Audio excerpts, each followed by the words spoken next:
Well, that worked out nicer than I thought. Well, since I'm down here, I think I'll go on and take a look at 208. Well, I was able to catch, I think that was I-187. So I'm now here at Gainesville Midland 208's display spot. I just like checking up on the engine now and again. I don't really have to give any history on the engine. You guys know it. You guys already know it because I've already filmed it numerous times.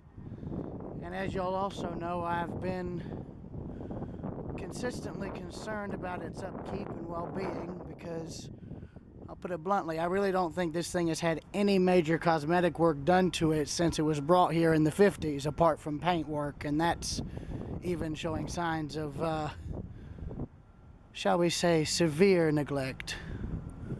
This thing likely hasn't been repainted in nearly 20 years or more, save for where they've covered up graffiti.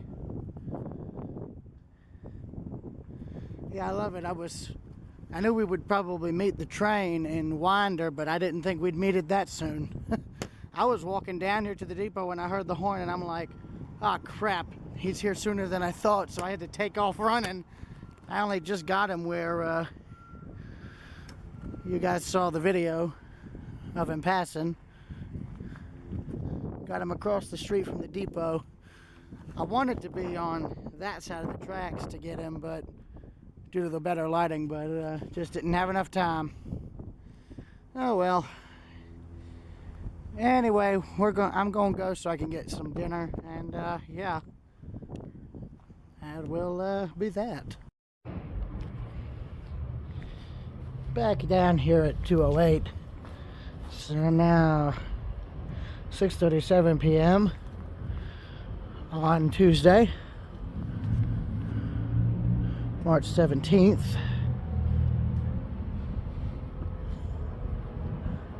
As you know, earlier I caught I-178, or not 178, blah, 187 coming through here northbound. And yeah, I figured I would come back out after dinner and film 208 a little more. First time I think I filmed it with this phone. Plus, I also figured that since I'm down here, I'd try and get photos of the solid wheel bearings on the engine, at least on the tender anyway.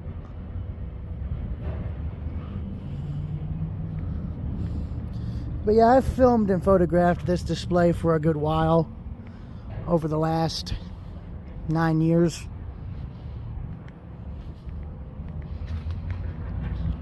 And as I said earlier, I really wish they would do something to it to help spruce it up, because the longer it sits and decays, the more of a problem that'll become, and eventually it'll end up leading to the engine having to be removed or worse, cut up. And before y'all ask, yes, there have been, and still sometimes are, display locomotives in this country that have been scrapped due to very, very serious neglect. Most of the casualties in more recent years have been really small engines, like mostly like little industrial switch engines like saddle tanks, but something this big is not out of danger. Far from it, in fact.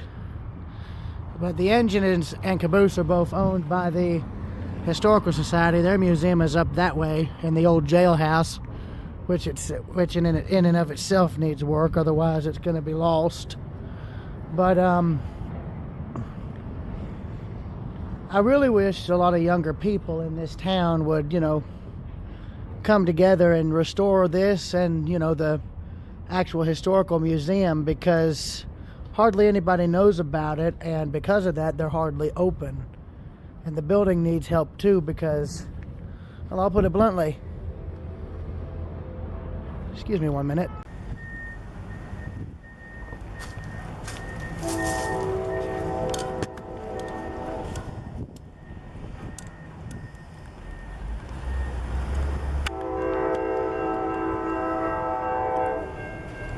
That must be 583. Maybe. I know that's grain train for Comer.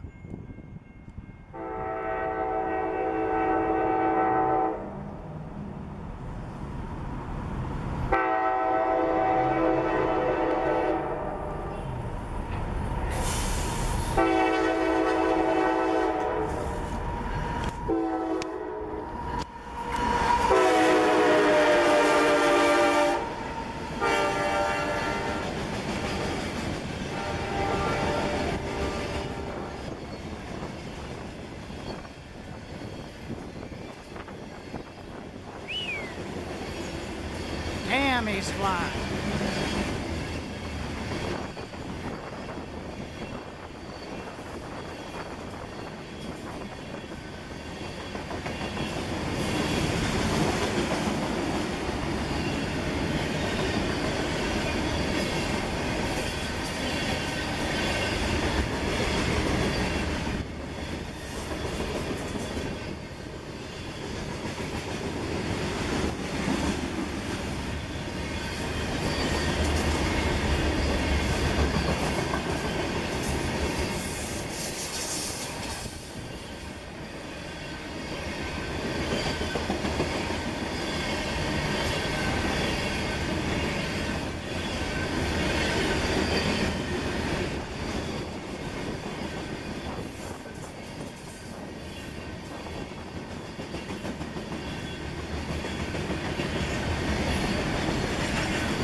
And that's train number 2.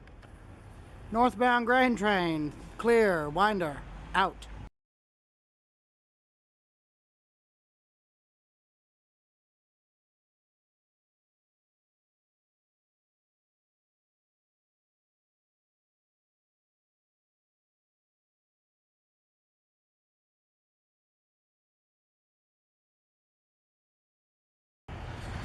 If you're curious, this right here, what I'm looking at, that's the remains of the old depot siding for Winder on the SAL. Could also be the old siding they used to drag 208 in to its display site on. The parking lot here, if you look at Robert M. Sewell's footage of 208 in operation down here, this was all railroad track. All this parking lot here, this was a massive rail yard for Gainesville Midland, or that yard could have been on this side. I'm not really sure. But either way, Gainesville Midland interchanged with SAL here in town, and now just CSX rolls through once in a while, or rather frequently, as in today. And I apologize for this being real short. It's cold out and I'm dealing with wind chill, so not fun and not easy to film in, especially with wind. So yeah.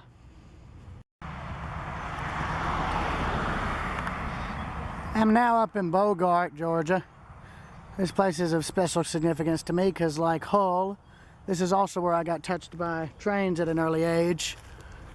Back when my grandmother on my mom's side used to live up here, she would take me, she and I would walk across the road, this road, and go over here. That used to be a Blazer's Chicken.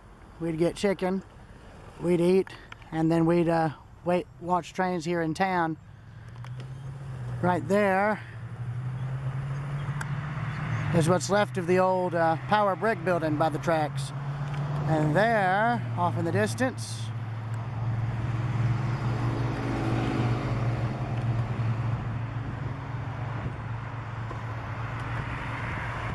right there is a green intermediate signal for M682 coming southbound from Athens. I figured I'd stay out here in Bogart and wait on him here before heading home. So yeah, we will just see what happens next. See you then.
Southbound M682 clear. Bogart, Georgia.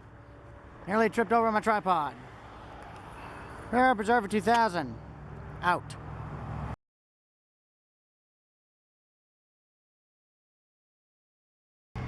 So I'm right here in front of the depot in Statham, and part of the old depot siding for the town is still here in the ground. I'm standing exactly where it would have been. This would have been the outside rail. This would have been the platform. The other rail would have been here, 4 feet away. It would have gone right there until meeting up further down. I'm mainly going over here to go on the sidewalk and walk across the tracks to try and get the train in good lighting. Yeah, so they've completely uncovered this temporarily, so that's all that's left of the original passenger siding here in this town of Statham. Interesting little find. Then here's the depot. They don't let you in anymore, sadly, but I'd love to go in, give pictures, but oh well.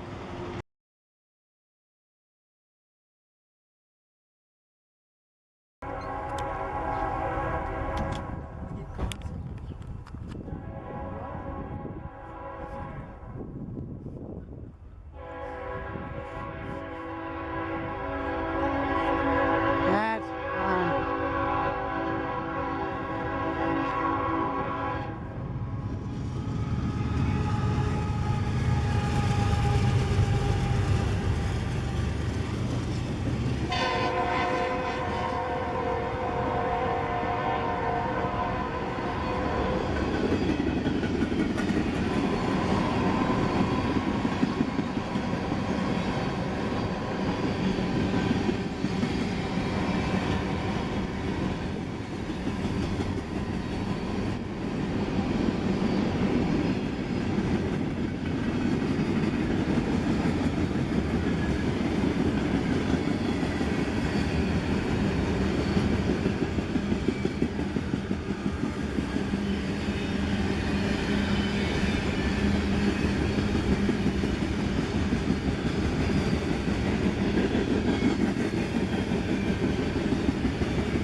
CSX southbound M582 clear, downtown Statham.